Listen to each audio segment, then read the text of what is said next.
Assalamualaikum warahmatullahi wabarakatuh. Halo, kita dari kelompok 4, kelas 4E, mau ngebahas jurnal dengan judul Buffering or Not Working, Group Counseling for Depression and Loneliness Among Boarding Primary School Students. Sebelumnya perkenalkan anggota kelompok kami, nama saya Ratna Syafirunisa dan teman saya. Nama saya Raya Aulia Rahma.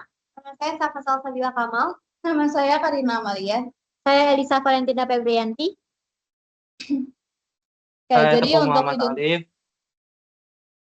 Jadi untuk identitas jurnalnya sendiri, seperti yang tadi sudah disebutkan judulnya, dan penulisnya itu yaitu Peng Wang dan kawan-kawan dari jurnal Frontiers in Public Health.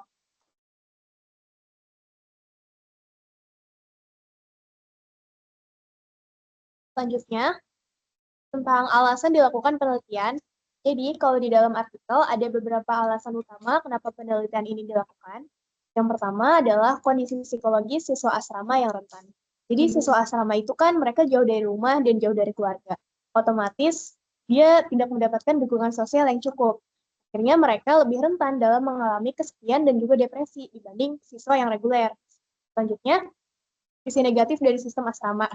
Meski sistem asrama itu bisa melatih kemandirian siswa, lingkungan asrama itu yang tertutup dan kadang tuh mereka kurang memperhatikan dinamika emosional dan juga pertemanan anak-anak. Oleh sebab itulah si anak-anak bisa rentan mengalami depresi. Dan alasan yang ketiga adalah ada research gap dalam artikel tersebut atau kesenjangan penelitiannya, yakni belum banyak riset yang membahas mengenai intervensi konseling kelompok yang spesifik dikhususkan pada anak SD yang ada di lingkungan asrama. Kebanyakan mereka hanya membahas tentang depresi dan juga kesepian, tapi mereka nggak membahas di lingkungan asrama.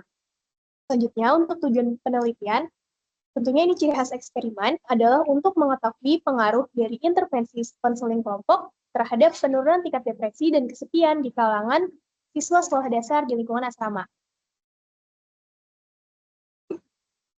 Selanjutnya,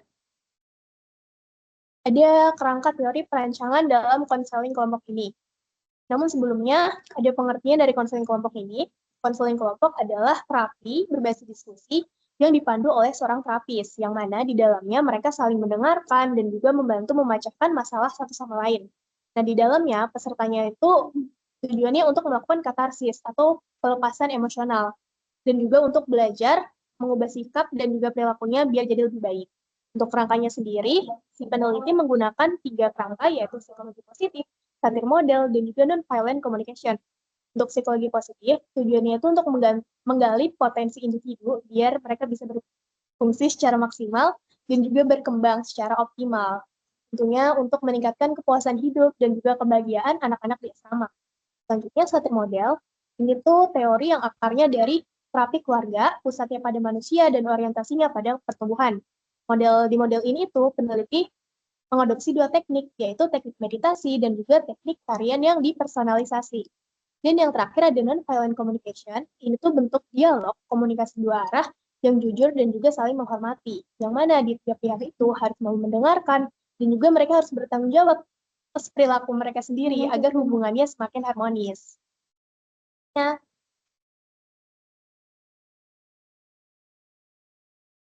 Selanjutnya yaitu ada hasil penelitian-penelitian sebelumnya. Yang pertama yaitu penelitian terkait depresi di kalangan siswa sekolah dasar boarding. Jadi, kalau menurut penelitian-penelitian sebelumnya, siswa yang menjalani boarding school ini lebih tinggi resiko depresinya dibanding siswa yang non boarding. Lalu penelitian terkait konseling psikologis kelompok untuk depresi di kalangan siswa sekolah dasar itu sudah terbukti efektif secara umum, tapi belum banyak diuji pada siswa SD boarding.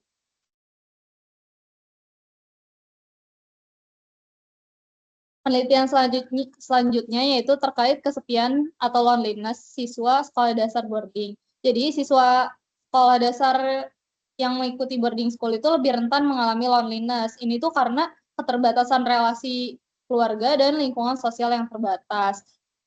Jadi kesepian itu di sini tuh masalah serius dan multifaktor. Penelitian selanjutnya itu terkait konseling psikologis kelompok untuk mengatasi rasa kesepian di kalangan siswa sekolah dasar asrama. Jadi kalau berdasarkan hasil-hasil penelitian sebelumnya, penelitian itu menunjukkan kalau grup konseling itu efektif untuk mengurangi kesepian. Tapi kenapa kita melakukan penelitian ini? Karena perlu konteks lebih lanjut pada siswa SD di boarding school. Nah, ini untuk research gap-nya, yaitu belum ada kajian yang komprehensif terkait tentang efektivitas konseling kelompok untuk depresi dan kesepian sekaligus pada siswa SD asrama atau boarding.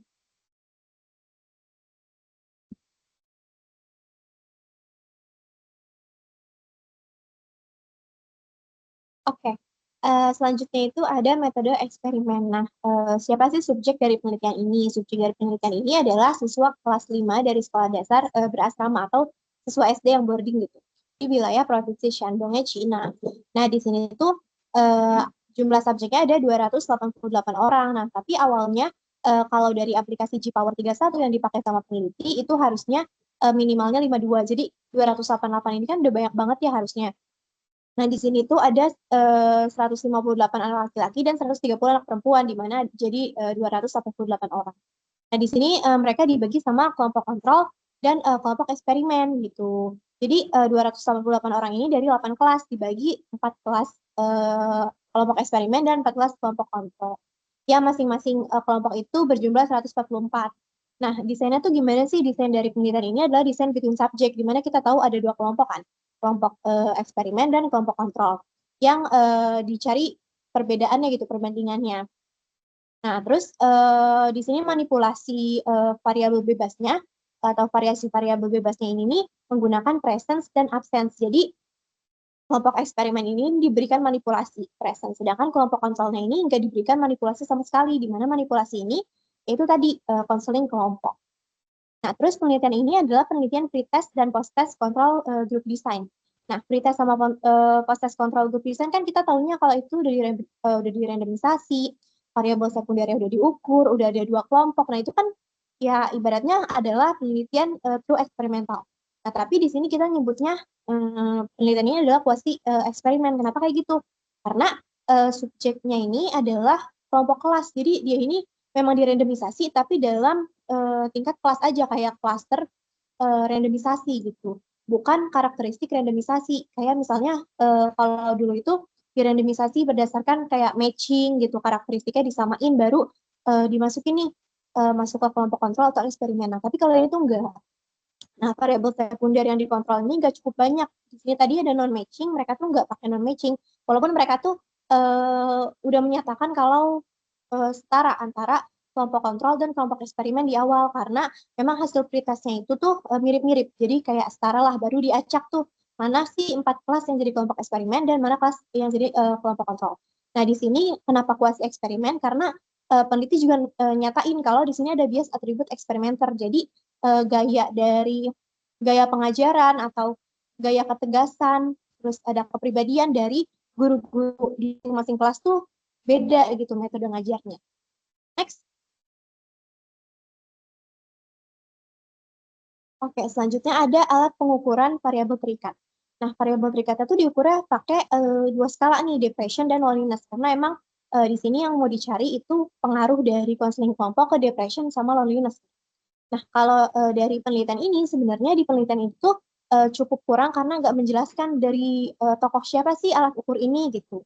Nah, depression ini ada 7 item pertanyaan dengan alpha composite-nya 08 yang mendekati 1 ya pasti kuat lah gitu.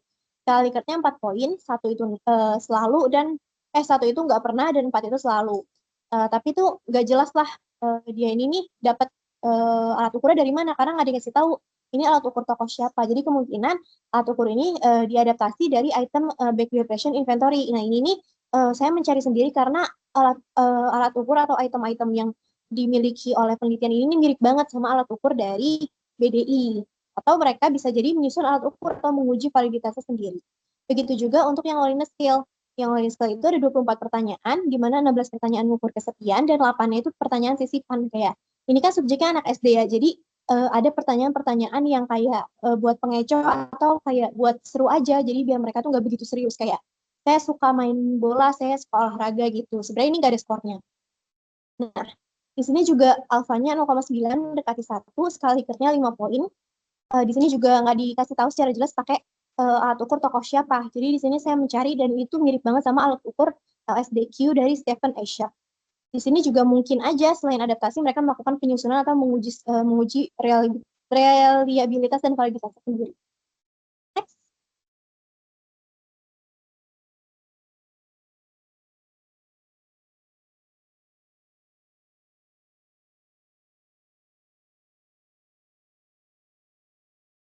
Oke, selanjutnya itu ada analisis data.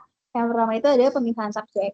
Nah, jadi subjek penelitian ini kan siswa kelas 5 sekolah berasrama di China ya. Nah, dari 8 kelas anak kelas 5 ini dipilih secara acak buat ngisi kuesioner yang skala Degrastan. Kuesioner ini 4 kelas tuh ditetapkan sebagai peserta konseling atau dan sedangkan 4 kelas lainnya itu sebagai kelompok kontrol. Nah, untuk pelaksanaan programnya sendiri itu berlangsung selama 1 semester dengan sesi rutin setiap hari Kamis dan Minggu pukul 18.40. Nah, itu berdurasi 90 menit per sesinya.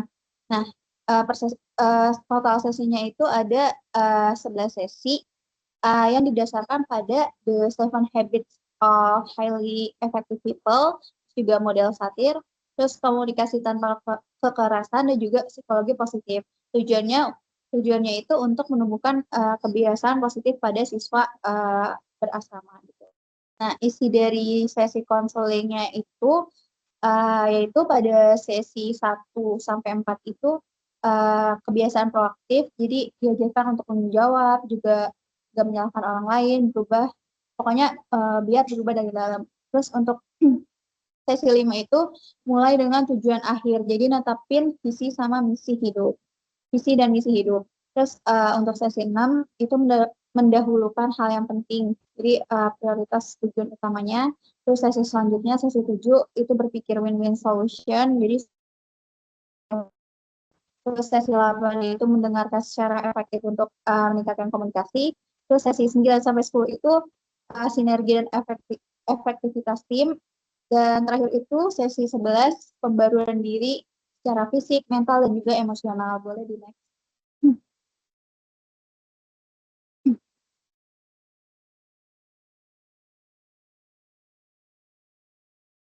Selanjutnya itu data dianalisis pakai SPSS 22.0 dengan metode yang pertama itu dilakukan uji T independen pertama, yaitu pretest. Jadi analisis ini tuh dipakai buat membandingin skor awal antara kelompok eksperimen sama kelompok kontrol ini. Jadi peneliti tuh mau mastiin kalau kedua kelompok ini tuh start dari garis yang sama, jadi setara gitu. Terus setelah itu dilakukan uji T berpasangan. Jadi di tahap ini data tuh dianalisis pakai uji T sampel berpasangan. Peneliti jadi membandingkan hasil pretest sama post-testnya di dalam kelompok kontrol itu sendiri dan ngelakuin hal yang sama buat kelompok eksperimen. Tujuannya buat melihat pergerakan atau perubahan skor di masing-masing kelompok seiring berjalannya waktu selama 1 semester itu. Terus yang terakhir itu uji T independen kedua. Uji T independen kedua. Jadi ini dipakai lagi buat ngebandingin hasil tes pasca tes antara kelompok eksperimen sama kelompok kontrol. Nah, ini tuh momen pembuktian yang utama untuk melihat apakah intervensi atau konseling yang diberikan ini tuh berdampak signifikan pada hasil akhir kedua kelompok gitu. Nah, jadi uji kesetaraan tes ini wajib dilakukan untuk melihat apakah kedua kelompok ini setara.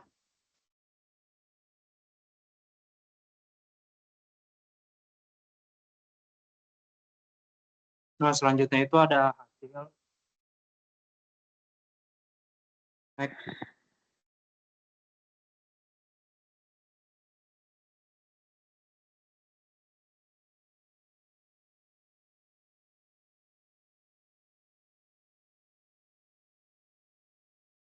Nah, jadi di hasil ini pada saat kondisi awal atau saat pelaksanaan pretest, tingkat depresi dan kesepian antar kelompok eksperimen dan juga kelompok kontrol itu berada pada kondisi awal yang setara atau sejajar.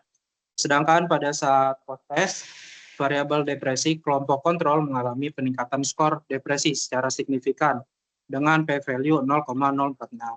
Sedangkan kelompok eksperimen memiliki tingkat depresi yang secara signifikan lebih rendah dan terkendali dibandingkan kelompok kontrol dengan p-value 0,037.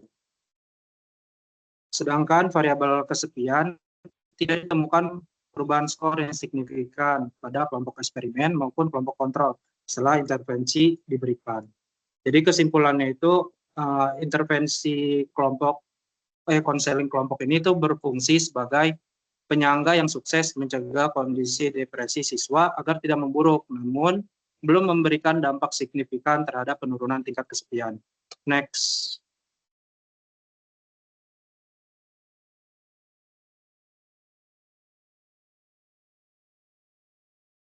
Next.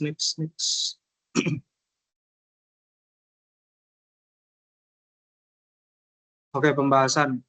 Jadi, efektivitas konseling kelompok ini tuh sebagai penyangga atau buffering effect depresi dalam penelitian ini. Berkaitan erat dengan waktu pelaksanaan post-test yang bertepatan dengan masa ujian akhir mereka. Dan di masa ujian akhir ini tuh sebagai pemicu stres utama dan juga beban tersendiri bagi para siswa ini. Kelompok kontrol ini mengalami lonjakan depresi karena tidak memiliki kesiapan mental dalam menghadapi tekanan akademik tersebut. Sedangkan kelompok eksperimen tetap stabil berkat strategi pengolahan stres dan emosi negatif yang diperoleh selama intervensi. Namun, intervensi ini juga tidak memberikan dampak signifikan terhadap kesepian karena desain modul yang kurang menekankan pada praktik komunikasi, interpersonal, dan pengembangan keterampilan sosial secara langsung. Selain faktor desain program, tekanan eksternal dari ujian akhir ini juga diduga turut memengaruhi kondisi emosional, sehingga tingkat kesepian siswa cenderung bertahan pada angka yang sama.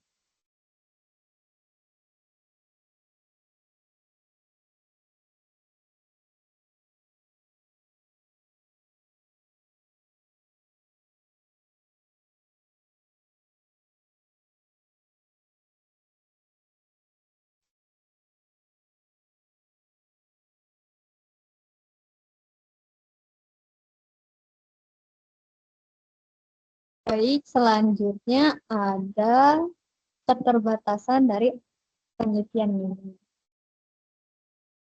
Oke.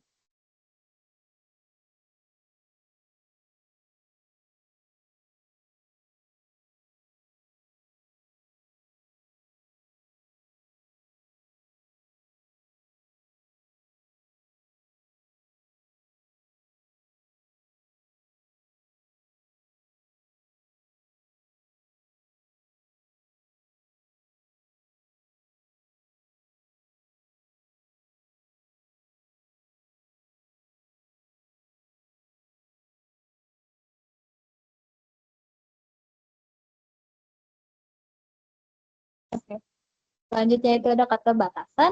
Boleh. Nah, jadi walaupun penelitian ini keren karena ngasih kita insight baru tentang kesehatan mental anak asrama, nah ternyata tuh masih ada beberapa kekurangannya nih. Yang pertama itu waktu ngambil datanya itu kurang pas. Kenapa? Soalnya pas tes terakhir itu setelah intervensi, anak-anak lagi masa ujian akhir. Kita kan tahu sendiri ya, ujian tuh bikin stres.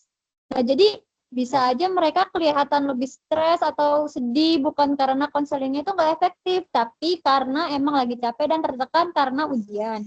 Yang kedua itu datanya itu dari kuesioner yang diisi sendiri sama anak-anak. Nah, masalahnya kan ada beberapa anak, apalagi yang masih SD, itu tuh ngisinya nggak serius alias asal-asalan. Jadi hasilnya tuh bisa kurang akurat karena jawabannya tuh nggak mencerminkan kondisi mereka yang sebenarnya.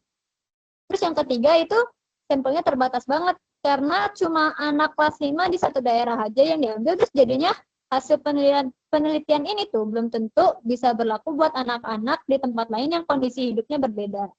Terus keempat tuh soal gurunya. Jadi karena muridnya itu banyak, dibagi jadi 2 kelompok dengan guru yang berbeda. Nah, tiap guru itu kan punya cara ngajar dan kepribadian yang berbeda-beda ya, itu bisa ngaruh ke hasil juga walaupun materinya sama.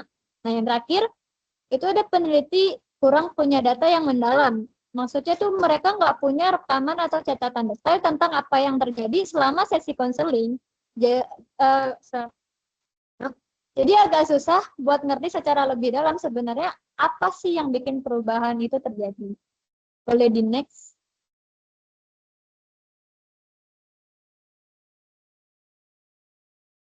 Oke, selanjutnya kita masuk ke rekomendasi atau saran. Nah, dari penelitian ini ada beberapa saran nih yang bisa diterapin baik buat sekolah maupun buat penelitian selanjutnya. Yang pertama buat pihak sekolah dulu. Sekolah itu jangan cuma fokus ke hal-hal yang kelihatan aja kayak bangunannya bagus atau makanannya enak dan kayak tamannya enak, bagus atau dan lain-lain gitu. Nah, itu penting sih, tapi kesehatan mental siswa kan juga lebih penting ya dan harus diperhatiin. Jadi sekolah tuh perlu punya tim atau layanan yang memang fokus bantu kondisi psikologis anak-anak. Terus bisa juga disediain semacam kotak curhat. Jadi jadi siswa tuh bisa nulis masalah mereka secara anonim tanpa harus takut ketahuan atau malu. Beratnya mereka tuh punya tempat buat buang unek-unek dengan aman. Selain itu, kegiatan konseling kelompok jangan cuma sekali doang terus selesai gitu. Lebih bagus kalau dimasukin ke pelajaran rutin. Jadi anak-anak tuh terbiasa belajar tentang emosi, hubungan sosial sama cara ngadepin masalah. Nah, kalau buat penelitian selanjutnya itu juga ada beberapa saran. Yang pertama itu aktivitasnya perlu diperbaiki. Kalau tujuannya itu mau ngurangin rasa kesepian, berarti kegiatannya tuh harus lebih banyak yang bikin anak-anak interaksi langsung, ngobrol dan belajar bersosialisasi. Yang kedua itu ada subjek penelitiannya jangan itu aja. Jangan cuma anak kelas 5 di satu tempat itu terus. Nah, coba diperluas ke berbagai usia dan sekolah yang berbeda supaya hasilnya lebih kuat dan bisa mewakili banyak kondisi.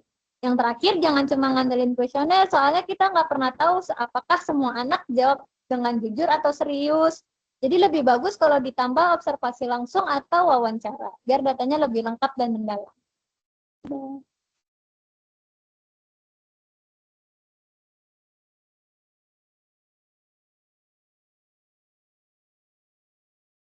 Dan presentasi dari kelompok kami, kurang lebih maaf. Assalamualaikum warahmatullahi wabarakatuh.